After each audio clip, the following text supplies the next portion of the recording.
Miroborobo tokoa izao ny lalam-piariana tantely eto Madagasikara ary afaka manondrana tantely any ivelany mihitsy azy isika raha toa ka tsy afaka nanao izany kosa taloha. Ka ny faritra Vadivavy no isantatra izany amin'ny volana Oktobra izao. Mivelona fambolena ny ankamaroan'ny olona ao amin'ny faritra io, nefa miaratsy ny vokatra azo avy amin'ny fambolena noho ny fivaovan'ny toetrandro sy ny fomba famokarana izay tsy miala amin'ny entim-paharazana ka mitarika fiainan'ny fari-piainam-ponina. Ilaina araka izany ny fananana loharanom-bola ka izany no nampitodika ny sain'izy ireo amin'ny zotram-piariana tantely izay ahitana varavarana misokatra tokoa amin'izao fotoana izao.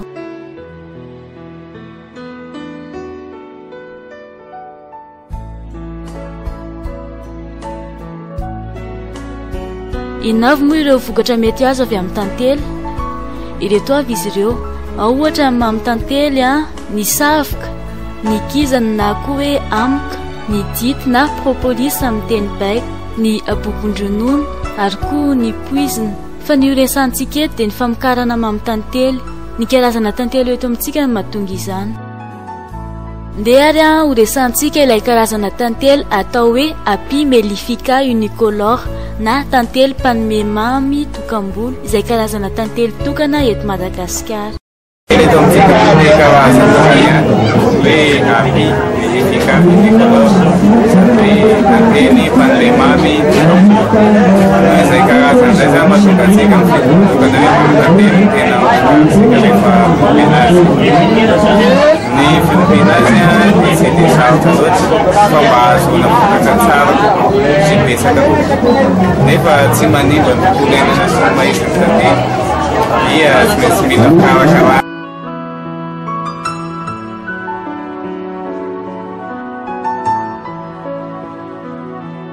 Ho fantaritsika vetivety ary ireo sokatsy tantely misy eo anaty tohitra.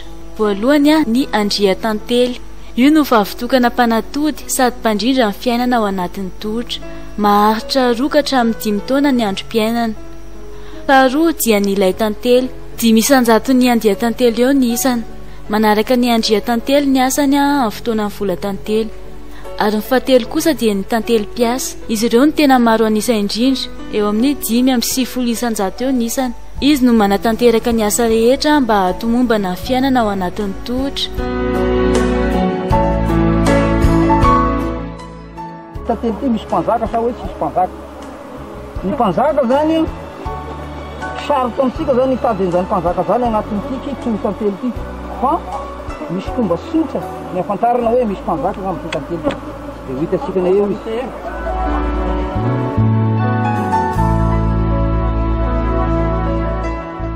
Ahoana indray zany hoe fiompiana tantely moderna izany?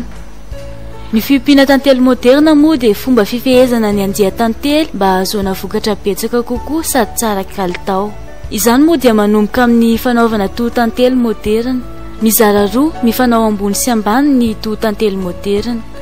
Ny ambany dia natokana ho an'ireo andia tantely ka ao no misy ny atodiny, ny zanany ary koa ny sakafony. Ny ambony kosa no atao antsika olombelona ka mamy fotsiny no hita ao.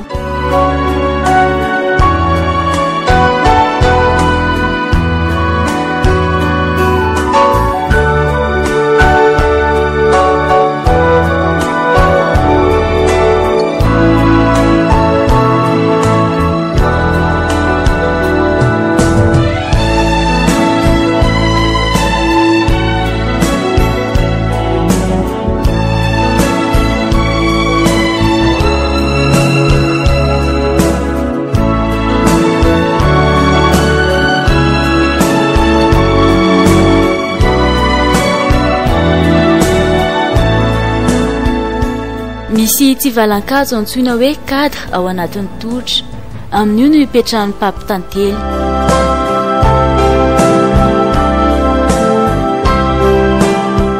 Izay raha mikasika ny tohitra. Ahoana indray kosa ny fomba ahafahana mampiditra andia tantely ao anatiny. Misy fomba efatra izy ireo. Ao ohatra ny fampiantranoana andia tantely mangahazo. Izany dia andia tantely efa nandao ny tranony ka miantona eny ambony hazo alohan'ny andehanany amin'ny toerana misy hazo vaovao.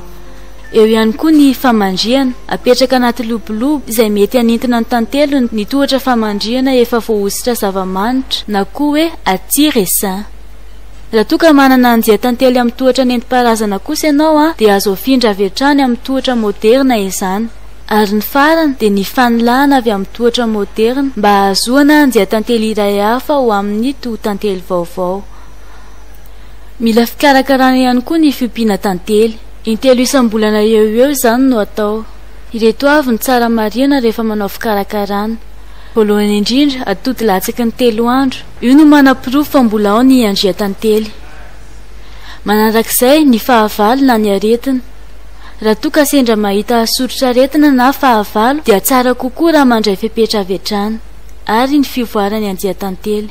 Izany dia manampy amin'ny fandraisana fanapa-kevitra toy ny fametrahana tovana, fanilahana, fiotazana na zavatra hafa.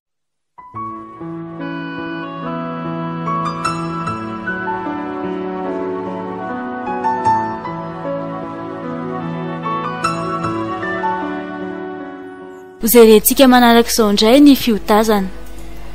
Mamitantely matoy ny iotazana, izany hoe efa misarina tsara mipampitantely feno mamina. Raha tsy izany mantsy dia toy ny mitapidrano ny vokatra azo.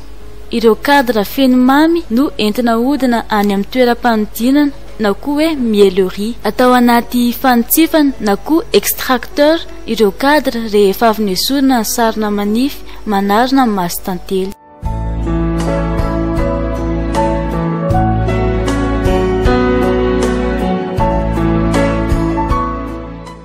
Inavy moa ny tombotsoa azo avy amin'ny fiompiana tantely.